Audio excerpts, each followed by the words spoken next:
Hello YouTubes, here we go again. This is the next update on the Fiat X19 carburetor to fuel injection conversion. We're onwards and upwards again. Right, now then, we've assembled everything that should be assembled, and it's been quite a bit of a hit and miss really. I've changed the coil, as you can see there, all the pipes are on, and all the throttle linkages are done. A new replacement throttle linkage in there, it's all done. All the ends are capped off where they're not used, and there, it's the cold starting valve. Right, and we've had it running, which I'm not going to let you see it until the next update. We have run into some issues, mainly the cold start thermo time unit, which I'm going to zoom you into. You just about to see it, it's just there. You see it hasn't got a connector on, that brown thing that's sitting here. That's not working, so it's not making a cold start valve cut in.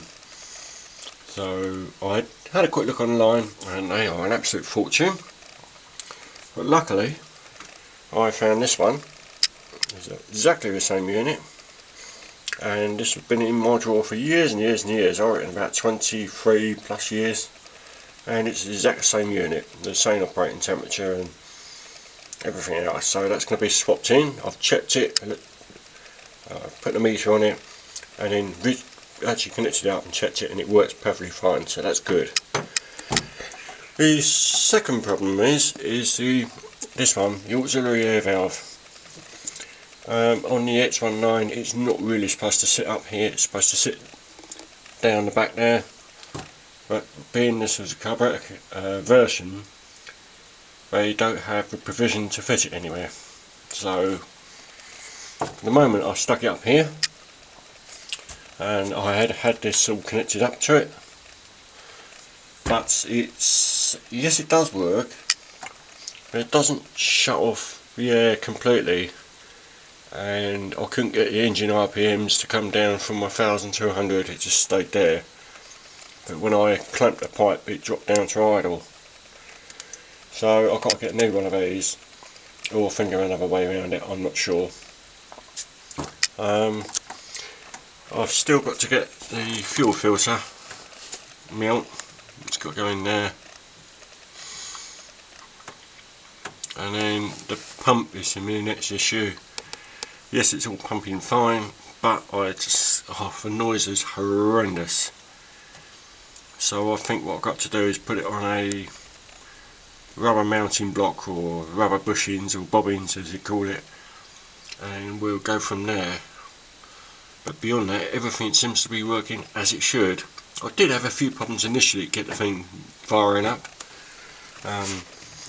The injectors were all gummed up, and it just would not fire. They would not click or do anything. And one by one I pulled one lead off, pulsed it from the coil over there, and eventually they all started working except for number 2. It just would not want to work. So I connected it all up and run the engine up and let it get hot, and it was ticking over just at 1000 roughly, running.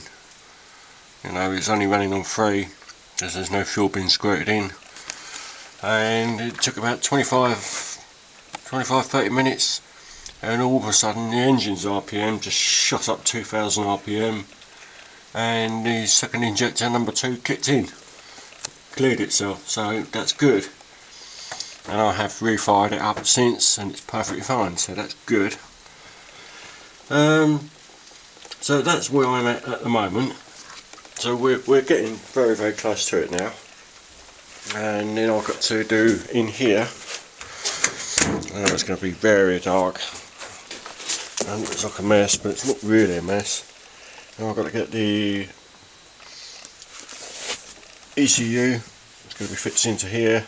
This is going to be cut out, it's in the wrong place.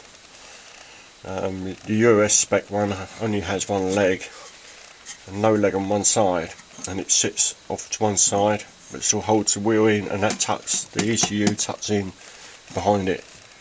That's how they did that. And then a double relay has got to go in, and then I've just got to do the loom to finalise it. I mean, that's all there is. That's all I've got to finish off. That one actually goes to the relay, but I disconnected it as I was just trying to experiment. And that is it. That's where we are. So good progress. Once I get this lot done, and I'll update you with it running, and you can see how it's how it actually sounds. I will say it sounds a lot better than when it was running on the carburetor. Even though when it's ticking over at hot, you know, it's idling, they always sounded a bit lumpy and burly, and I didn't like it. It just wasn't. They're not right. Probably alright when they were new, but not now. And with this setup, I'm hoping to get a little bit more on a economy, because the carburetor, I mean, don't get me wrong, it was a good unit, and you know, you're not that dear to run, but it was nice to get a little bit more from it, and more drivability. So I shall keep you posted, and I'll catch up with you soon. Thanks very much.